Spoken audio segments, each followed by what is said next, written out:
Guller survived a catastrophic fall that claimed the life of his best friend and eventually led to the loss of his left arm. An expedition leader of epic proportion, Gary then climbed to the very summit of Mount Everest and became the first person with one arm to stand on top of the world. All right, so in May, you celebrate your 17th anniversary of reaching Mount Everest summit and leading the largest cross-disability group to the Mount Everest base camp at 17,500 feet. Quite amazing. Can you tell us an anecdoted or shortened version of what that journey was like? Yeah, I mean, let me just start off real quick, and I'll keep it kind of short. I mean, I could speak for days and days. Right, yeah, that's why I said a shortened version. But my very first presentation, I was invited. It was in El Paso, Texas, after I did not make the summit back in 2001. And it was to a disability convention, right? I'd never been around anybody with a physical or cognitive challenge ever in my life, right? And at the end of the presentation, the lights kind of went up in the room, and in the back of the room, this person is struggling to raise his hand. And I could barely see him. So I walked to the back of the room and I could see it was a person in a wheelchair and a person with quadriplegia, and he could only move one part of his body. And he looked at me straight in the eyes and said, "Mr. Guller, would you ever take somebody like me to some of the places that you've been to?"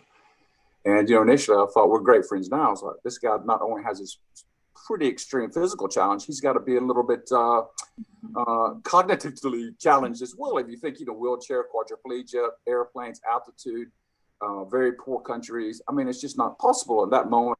And I was like, no, Gary, you can't make this decision for this person. If they want to try to achieve it, why don't you give them the opportunity or be part of that journey with them? Mm-hmm. We exchanged phone numbers, and basically 2 years later, after, lots and lots of knocking on doors, a lot of money needed to be raised. We had 14, 15 people with various degrees of physical and cognitive challenges, and a number of assistants, supporters, helpers, Sherpa, porters, everything. We finally got on the plane and flew to Nepal. And yes, 17, 18 days later, after flying into the mountains of the Himalayas, we became the largest cross-disability team on this scope. I say with a lot of confidence, I'm convinced it was the most diverse team ever, which included just about every type of person you could possibly ever imagine from all of society. And we fell down and we got up and we cried and we bled and we hugged and we laughed our way right into base camp at, like you said, over 17,500 feet. By far, one, if not the most favorite moments of my entire life. A lot of these people have been told no all of their life, either from birth or after their injury. No, no, no. And look where they are. I mean, some of these people had never been on a camping trip before. Some of them had never been out of their own city or state before. And here they are, all the way in Nepal, one of the poorest countries in the world, thousands of miles away from their support, their base, right? And we're at 17,500 feet. I mean, it was incredible. I mean, it was absolutely incredible. How did you and your team prepare for this monumental event?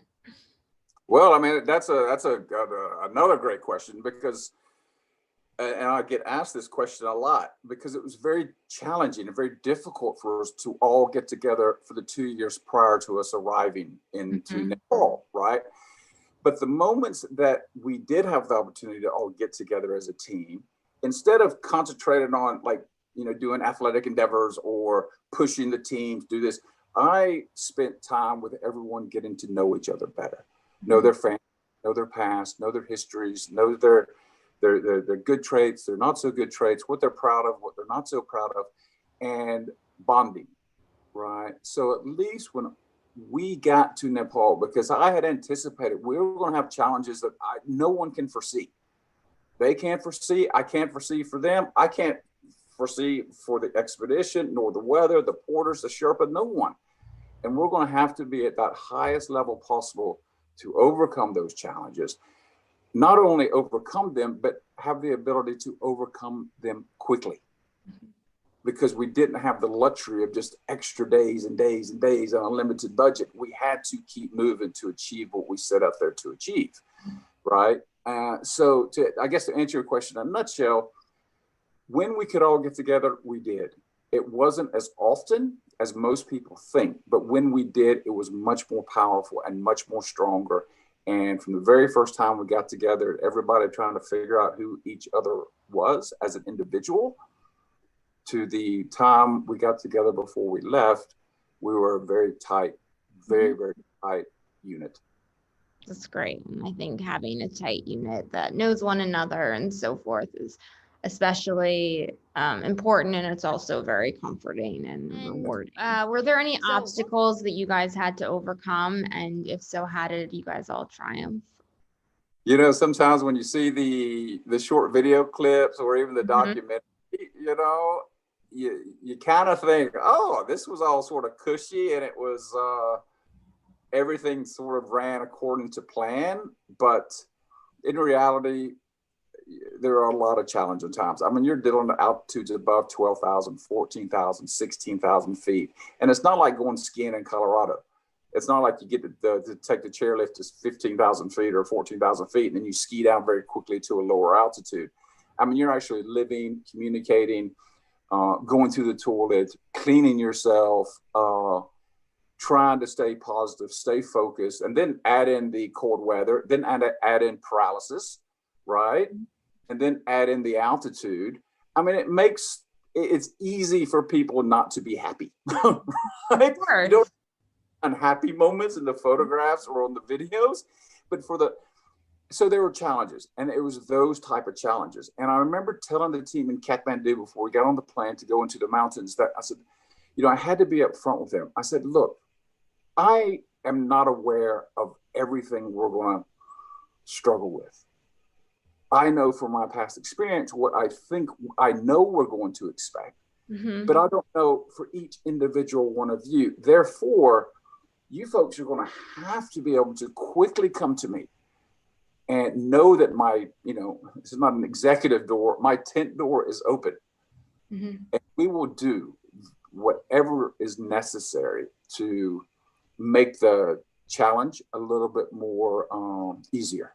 So out in the world, there often is a limit on how people view the community of diverse, different, and able people. What is an obstacle or if there's more than one obstacle that you've had to kind of overcome and navigate around the stigma of being limited in a society that is able-bodied? Well,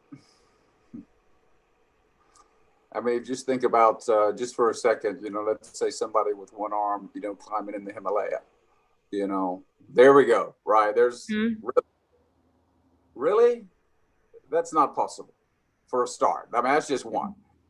Right. But, when I get asked that question, what could I do? Let's say, I believe that the best thing that those with physical or cognitive challenges can do to make it easier for everyone else, not necessarily easier than somebody in the able-bodied community, just equal, right?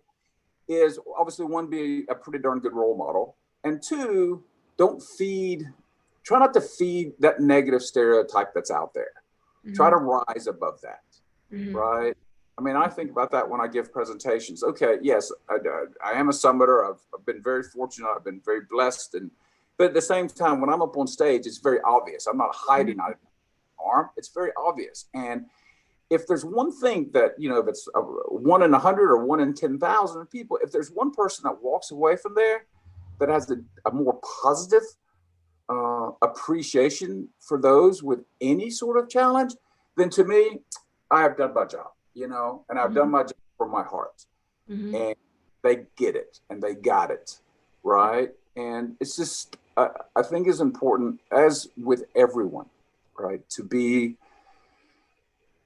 the best that we can be. It's unfortunate, but it's true. Somebody's going to look at the person at the bar with one arm, let's say, differently than they're going to look at that person at the bar with two arms. Mm-hmm. And the longer you stay there, for some reason, it's more okay for the person with two arms, and it's more sad for the person with one arm, Mm-hmm. right? Mm-hmm. And for me personally, that was one thing I had to, one, be aware of, and two, not necessarily make big changes, but just be aware. Mm-hmm. And I think that's important. I mean, Yeah. because we cannot ask the able-bodied community to be aware of us if we're not also kind of aware of them, right? I mean, we all have to work together. We all have to come together and understand each other better, Mm-hmm. right? I think that will, obviously, that will make the world a better place. Of course. And you talk about inclusion, and you talk about accessibility, which is obviously part of inclusion, and so forth. And, that's still something that's, not perfected, and hopefully within years, it can be, and people can perceive those who have disabilities or some type of physical deformity and so forth, an asset to life, instead of, an asset to life to some degree, if not all to nth degree, versus a limitation, or something that is looked down upon. So what has been, or what would you consider to be one of your career highlights? Oh, I mean, that's one very difficult question. I've been very, very, very, very blessed. I've got to say, probably the highlight of it all, of course, the summit was a dream that came true. Mm-hmm. The day we arrived into base camp was pretty much up there with the best ever. Mm-hmm. I just having that many people from that many different walks of life do something that I'd never been achieved before, ever. Probably even thought of on the scale before, right? I've got to say that was probably one of the best moments in my life. Mm-hmm. Yeah, no, all your adventures to me are highlights. So, I mean, and like, there's been some that have been challenging, but I'm talking about if you bring in, I can't compare arriving to base camp with this wonderful, wonderful team of people to learn how to swim again, to do an Ironman in Hawaii, right? Mm-hmm. That are two very different experiences. Yes, personally, for me to get the confidence and get over the fear of swimming and starting out doing 20 meters and then 40 meters and then 60 meters to where I could do a mile over a period of a year under the time. Yes, that was a huge, huge accomplishment within me personally, right? But I cannot think of a greater moment that I am proud of, that not just being the leader, but being part of the team. Mm-hmm. That were out there with me, and that feeling. I mean, my heart starts beating. That feeling's never going to go away. It's huge. Yeah. I don't think so either. This was so wonderful. I enjoyed this. Nice. Very much.